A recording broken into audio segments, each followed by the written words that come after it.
देखिए, लोगों को नहीं पता है कि आपने एक कंपनी बनाई है। देखिए, यहाँ पर आपको सिर्फ 10 डेज का टाइम मिलेगा। हेलो दोस्तों, कैसे हो आप लोग?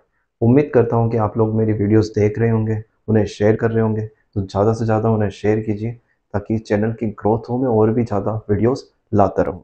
आज हम पढ़ेंगे 12th क्लास के कंपनी अकाउंट्स का सेकंड टॉपिक। कंपनी अकाउंट्स हमारा चल रहा है। फर्स्ट टॉपिक में हमने पढ़ा कि शेयर कैपिटल क्या होता है, बोर्ड ऑफ डायरेक्टर्स क्या होते हैं, एक कंपनी को कैसे बनाया जाता है। अगर आपको ये वीडियो देखनी है तो आप इस आई बटन पर क्लिक करें और इस वीडियो को देखें। इस वीडियो में हम पढ़ेंगे कि जो इशू ऑफ शेयर्स है, जो शेयर्स को इशू करते हैं, एक कंपनी जब शेयर कैपिटल लेकर आती है मार्केट से तो उसका क्या प्रोसेस होता है। तो इसके 3 स्टेप्स हैं। इशू ऑफ प्रोस्पेक्टस, तो आपको फर्स्ट स्टेप क्या है? Issue of prospectus. देखिए, लोगों को नहीं पता है कि आपने एक कंपनी बनाई है, उनको कोई आइडिया नहीं। लोग हैं, लोग चाहते हैं कि वो कंपनीज में इन्वेस्ट करें, लोग चाहते हैं कि वो कंपनीज के शेयर खरीदें, लोग चाहते हैं कि वो आपकी कंपनी में एज अ कैपिटल पार्टिसिपेट करें। लेकिन लोगों को नहीं पता, लोगों को नहीं पता कि आपने एक कंपनी बनाई है। तो सबसे पहले तो आपको ये बताना होगा कि हमने एक कंपनी बनाई है और हम चाहते हैं कि हमें कैपिटल मिले। तो आप ये कैसे बताओगे? तो आप क्या करोगे, मार्केट में आप एक प्रोस्पेक्टस इशू करोगे। प्रोस्पेक्टस क्या होता है? इसको समझिए जैसे ये एक इनविटेशन है। आपने लोगों को एक इनविटेशन दिया है कि हाँ, मैंने एक कंपनी बनाई है और इसकी शेयर कैपिटल हम निकालना चाहते हैं, हम शेयर कैपिटल इशू करना चाहते हैं, आप सभी शेयर खरीदिए। तो आप वो प्रोस्पेक्टस इशू करते हैं। इसके अंदर बहुत सारी डिटेल्स होती है। इसके अंदर डिटेल्स होती है कि जो आपकी शेयर है उसकी क्या प्राइस रहेगी। आप चाहो तो शेयर की प्राइस 100 रुपीज रख सकते हो, आप चाहो तो 500 रख सकते हो, 1000 रख सकते हो, है ना। कितने शेयर्स आप इशू करोगे, पर शेयर क्या प्राइस होगी, आपकी कंपनी की ऑथोराइज्ड कैपिटल कितनी है, आपकी कंपनी का नाम क्या है, आपकी कंपनी का एड्रेस क्या है, आपकी कंपनी कहाँ पर रजिस्टर्ड है, कब रजिस्टर्ड हुई, आपकी कंपनी का बिजनेस क्या रहेगा, मोटिव क्या रहेगा। ये सारी चीज़ें आपको प्रोस्पेक्टस में इशू करनी पड़ती है। तो मेनली इसके अंदर ये इशू करना है कि कौन से शेयर आप इशू कर रहे हो और उनकी प्राइस क्या है पर शेयर, और कितने शेयर्स इशू कर रहे हो। तो सबसे पहले आप क्या करते हो, प्रोस्पेक्टस को इशू करते हो। इसके बाद होता है रिसिप्ट ऑफ एप्लीकेशन। अब लोगों को पता है कि आपने कंपनी बनाई है और आपको कैपिटल चाहिए और इस प्राइस के शेयर्स आप इशू करना चाहते हैं। अब लोग क्या करेंगे, एप्लीकेशन फिलअप करेंगे।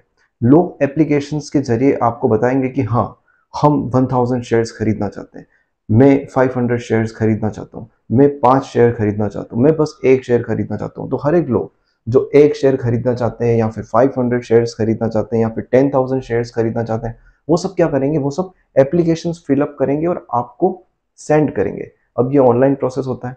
आप क्या करते हो, एप्लीकेशन फिलअप करते हो और उस कंपनी को बताते हो कि हाँ, हमें आपके शेयर खरीदने हैं, हम चाहते हैं कि हम आपकी कंपनी में पार्टिसिपेट करें, कैपिटल लगाएं। तो इसके अंदर कुछ गाइडलाइंस है। देखिए, इसके अंदर क्या गाइडलाइंस है। मान लेते हैं कि आपने जो प्रोस्पेक्टस इशू किया है वो इशू किया है 1 मार्च को। आपने प्रोस्पेक्टस इशू किया है 1 मार्च 2022 को। अब इसके 120 डेज में, कितने डेज में, 120 डेज के अंदर अंदर आपको मिनिमम सब्सक्रिप्शन लेना है। मिनिमम सब्सक्रिप्शन क्या होता है? अब देखिए, मिनिमम सब्सक्रिप्शन ये होता है कि फॉर एग्जांपल मैंने 5 लैक्स रुपीस के शेयर्स इशू किए। मुझे कितनी कैपिटल चाहिए, 5 लैक्स। तो मैंने 5 लैक्स रुपीस के शेयर्स इशू कर लिए। अब मुझे मिनिमम सब्सक्रिप्शन लेना होगा। वैसे कंपनीज एक्ट नहीं कहता है कि मिनिमम सब्सक्रिप्शन क्या होना चाहिए, लेकिन SEBI SEBI stock exchange board of India, तो सेबी की जो गाइडलाइन थी, गाइडलाइन 2000, तो सेबी ने जो गाइडलाइन इशू की इन द ईयर ऑफ 2000, उस गाइडलाइन के अकॉर्डिंग आपको मिनिमम 90% सब्सक्रिप्शन लेना ही होगा। कितना? Minimum 90% subscription. अब मान लीजिए कि आपने 5 लाख रुपए की कैपिटल इशू की, तो 5 लाख रुपए का 90% क्या होता है? 90% होता है 4,50,000 रुपीज। तो आपको 4,50,000 रुपीज का मिनिमम सब्सक्रिप्शन लेना है। यानी कि कम से कम आपके शेयर कितने बिकने चाहिए? 4,50,000 के बिकने चाहिए। कितने डेज में? 120 डेज के अंदर अंदर।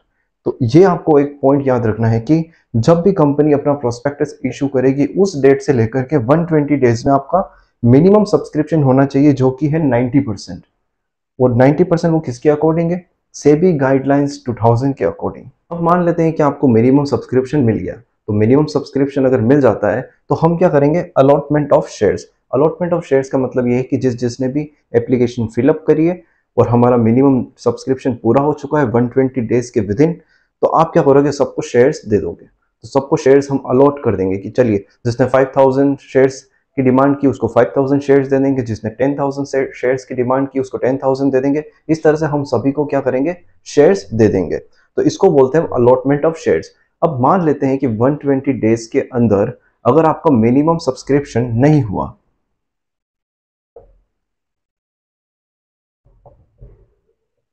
ठीक है, मान लेते हैं कि जो मिनिमम सब्सक्रिप्शन आपका होना चाहिए 120 डेज,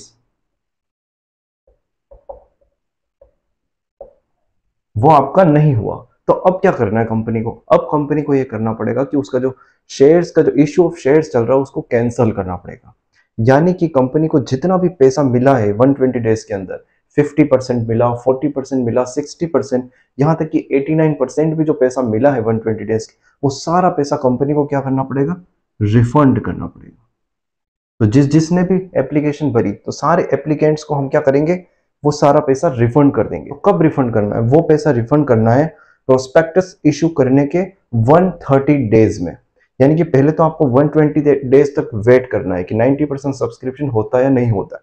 अगर हो गया तो अलॉटमेंट कर देंगे, अगर नहीं हुआ तो 130 डेज के अंदर सारा पैसा रिफंड कर देंगे।